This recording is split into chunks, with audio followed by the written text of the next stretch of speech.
আজ আমরা দেখতে চলেছি 2013 সালে রিলিজ হওয়া একটি অসাধারণ মুভি, যার নাম হলো ইলিজিয়াম।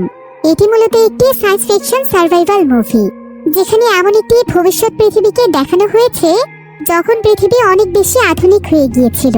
এ সময় মানুষ আকাশের মাঝখানে তৈরি করে ফেলেছিল আধুনিক এক শহর, আর এই শহরটি ছিল একদম পৃথিবীর সমান, যেখানে মানুষের দুঃখ কষ্ট কিছুই ছিল না। এখানে তারা যা চাইতো তাই পেত। তাই পৃথিবীর প্রত্যেকটি মানুষই ছোটবেলা থেকে ইলিজিয়ামে যাওয়ার স্বপ্ন দেখত, কিন্তু যে কেউ চাইলে ইলিজিয়ামে যেতে পারতো না। সেখানে যাওয়ার জন্য প্রয়োজন অনেক মূল্যবান একটি টিকিট, আর সেই টিকিটটি পাওয়ার জন্য মানুষকে কি কি করতে হয় সেটা আপনারা কল্পনা করতে পারবেন না। যদিও গল্পটিকে দেখে সাধারণ একটি সায়েন্স ফিকশন মুভি মনে হলেও এই গল্পের মাঝে লুকিয়ে আছে আমাদের সমাজের নির্মম বাস্তবতা। আজ থেকে প্রায় 1000 বছর পরেও আধুনিক পৃথিবীতে থেকেও কিভাবে মানুষ সমাজের সঙ্গে লড়াই করে বাঁচবে সেটাই আমরা দেখব এই মুভিটির গল্পে। তাহলে চলুন ঘুরে আসা যাক আকাশের মাঝখানে অবস্থিত এক আধুনিক শহরের গল্প থেকে। তো গল্পটি শুরু হয় ভবিষ্যৎ পৃথিবীতে। সময়টা ছিল 2154 সাল, অর্থাৎ বর্তমান সময় থেকে প্রায় 100 বছর পর। এখানে আমরা পৃথিবীর অরবিটের পাশে একটি স্পেস স্টেশন দেখতে পাই, আর বর্তমানে এই স্পেস স্টেশনটিকে দ্বিতীয় পৃথিবীও বলা হয়, কারণ এই স্পেস স্টেশনটির ভেতরে বিশাল বড় এক শহর ছিল। শহরটির নাম হচ্ছে ইলিজিয়াম। পৃথিবীর মতো মানুষের শহরে খুব সুন্দরভাবে বসবাস করত, তবে ইলিজিয়াম শহরটিতে রয়েছে শুধুমাত্র ধনী মানুষেরা। আসলে বর্তমানে পৃথিবীতে পপুলেশন এতটাই বেড়ে গিয়েছিল যে পৃথিবীতে যেন একদম দুর্ভিক্ষ শুরু হয়ে যায়।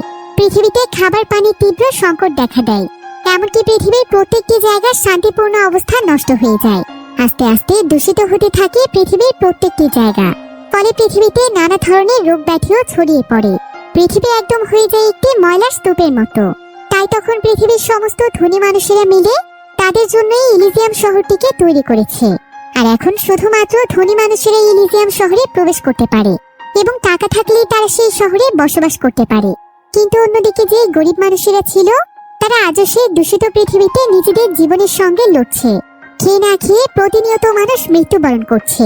কিন্তু অন্যদিকে ইলিজিয়ামে যেই মানুষেরা রয়েছে তাদের কাছে সবকিছু রয়েছে, কারণ এই ইলিজিয়াম শহরটি ছিল অনেক বেশি অ্যাডভান্স। সেখানে মানুষ যখন যা চাইতো তাই পেত। সেখানকার ঘরবাড়ি, রাস্তাঘাট, শপিং মল সবকিছুই ছিল অনেক বিলাসবহুল। আর এই শহরটির বেশিরভাগ কাজই পরিচালিত হয় রোবটের মাধ্যমে।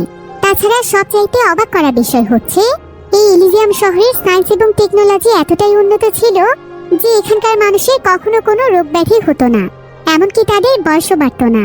তারা যে বয়সে ইলিজিয়াম শহরটিতে এসেছে, এখানে আসার বহু বছর পরও তাদের সেই একই বয়সই রয়েছে, অর্থাৎ সময় পার হলেও তারা বয়স্ক হয় না।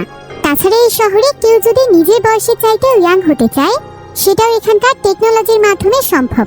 সেই সাথে মানুষের শরীরে যে কোনো জায়গায় ক্ষতর ফলে যদি শরীরের কোনো অংশ ক্ষত বিক্ষত হয়ে যায় তাহলে সেই জায়গাটি আবারও রিপেয়ার করা সম্ভব। এমনকি জেনেটিক পদ্ধতিতে মানুষের হাত পাও পুনরায় জন্মানো সম্ভব। ইলিজিয়ামের মানুষেরা যখন খুশি তখনই পৃথিবীতে যেতে পারে, কিন্তু পৃথিবীর মানুষ চাইলেও কখনো ইলিজিয়ামে যেতে পারে না, কারণ পৃথিবীর মানুষের ইলিজিয়ামে প্রবেশ করা নিষেধ ছিল। আসলে ইলিজিয়ামের মানুষেরা পৃথিবীর মানুষদেরকে আবর্জনা মনে করত।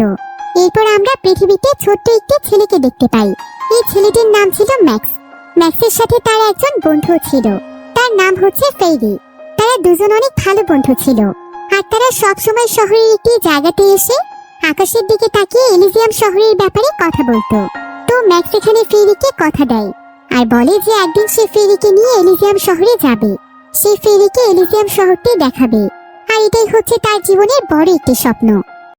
তোমরা যারা ইলিজিয়াম মুভির সেকেন্ড পার্ট দেখতেছো তারা লাইক এবং সাবস্ক্রাইব করে পাশে থাকো।